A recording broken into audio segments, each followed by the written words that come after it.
7:41 and welcome back, everybody. We're talking about an extremely rare pediatric brain cancer that virtually no child has survived. Melissa Fleming is joining us, and so she's here to talk about when her child was diagnosed with diffuse intrinsic pontine glioma, right? Did I say that right? Yes. And so when that happened to her child, Brock, and I'm going to let her talk about that. Melissa Fleming joining us with her daughter here.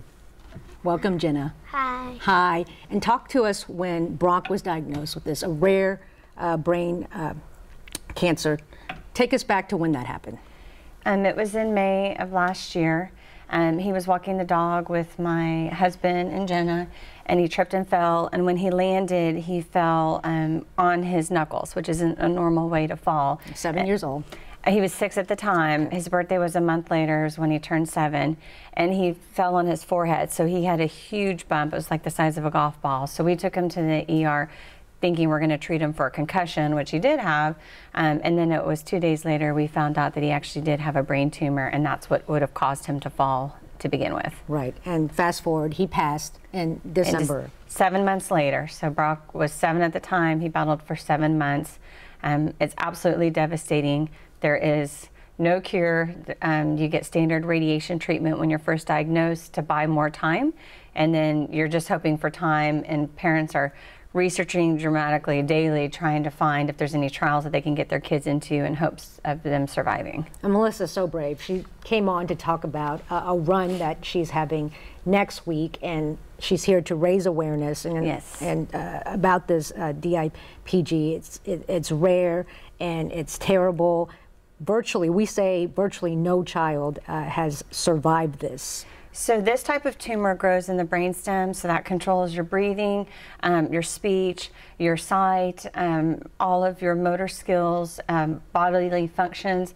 And so as it grows, I mean, your heart rate goes up, you have trouble breathing, and you die. And it's awful because the kids know what's going on, they just can't communicate with you, and you see their spirit slowly go down, and it's awful. And so what we're trying to do with Team Brock is to let people know brain cancer is the #1 cause of cancer-related deaths in our kids, and that DIPG has no cure.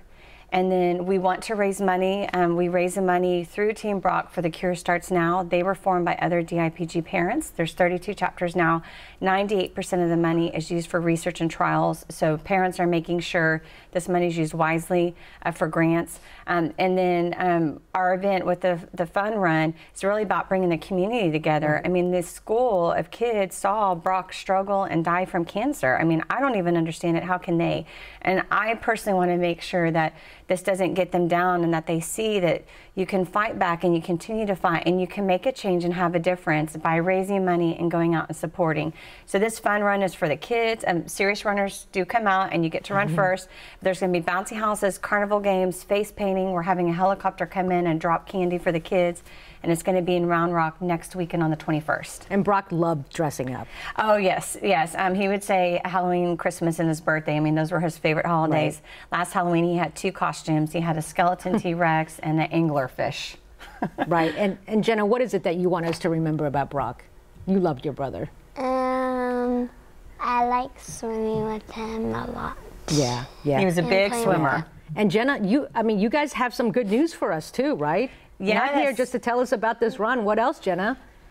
Well, I can help with that. We got a text a few weeks ago.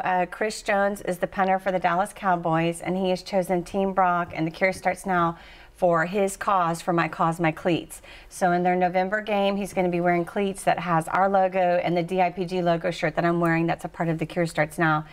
Which is amazing because parents are always begging for people to listen and to donate, and to have him reach out to us and ask if it would be okay. I'm like, yes, please, please create awareness. Well, of course, and I was talking about a more personal success story.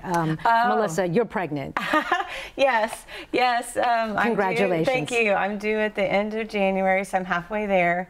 James and I had always talked about maybe having a third, and we talked about it with Jenna and Brock, and Brock had said he wanted a sister because he didn't want to share his toys. And we are having a girl, so he probably had a part in this. I'm so happy for you. I mean, it's Thank such you. joyous news after such a tragic year for the Flemings. So how do you feel about having a little sister, Jenna? I feel good. Yeah?